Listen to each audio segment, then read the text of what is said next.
সাল্লি আলা মুহাম্মাদ। আমাদের মাদ্রাসার ছাত্র, তোমার নাম কি? আসসালামু আলাইকুম ওয়া রাহমাতুল্লাহি ওয়া বারাকাতুহু। মেরে মহতারাম বুজুর্গ দোস্ত, দেশ এবং যারা দেশের বাইরে থেকে ভিডিওটি দেখছেন, আমার পাশে দেখতে পাচ্ছেন একজন আমাদের মাদ্রাসার ছাত্র, যিনি একেবারে যে বয়সে বাপ মার ভালোবাসা পেয়ে বাপ মার কাছে থেকে বড় হওয়ার কথা, সে আমাদের এতিম বাচ্চা। সকলে ওনার জন্য দোয়া করবেন এবং ওনার বাবা মা আছে কিনা সেটি ওর মুখ থেকে জেনে নেব ইনশাআল্লাহ। তোমার নাম কি? আব্দুর রহমান।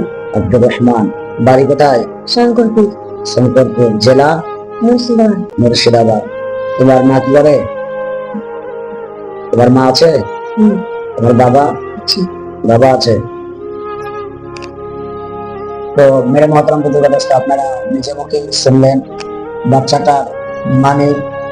যাই হোক, দুঃখিত যে হুজুর পাক সাল্লাল্লাহু আলাইহি ওয়াসাল্লাম এতিম ছিলেন এবং রাসূল সাল্লাল্লাহু আলাইহি ওয়াসাল্লাম বলেছেন যে সকলে তোমরা এতিমকে ভালোবাসো। তো যার মানে সেই বুঝতে পারে যে মার বেদনা, মার ভালোবাসা কতটা দুঃখ। এবং আল্লাহ তাআলা যেন আপনাদের সকলের দোয়া কবুল করে ভাইটিকে যেন দিনের খিদমতে লাগিয়ে দেন। সকলেই দোয়া করুন ইনশাআল্লাহ। তো কিছু বলো তুমি। যে জুম্মার দিন বলা হয়েছে আসরের নামাজ পর যে দুরূদটি রয়েছে সে দুরূদটি তুমি পারবে? তো বলো তো দুরূদটা। আল্লাহুম্মা সাল্লি আলা মুহাম্মাদিন নাবিয়িল উম্মি ওয়ালা আলিহি ওয়াসাল্লিম তাসলিমা।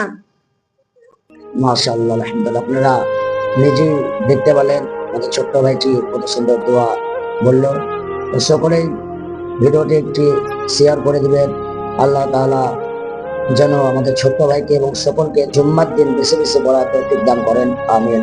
আসসালামু আলাইকুম।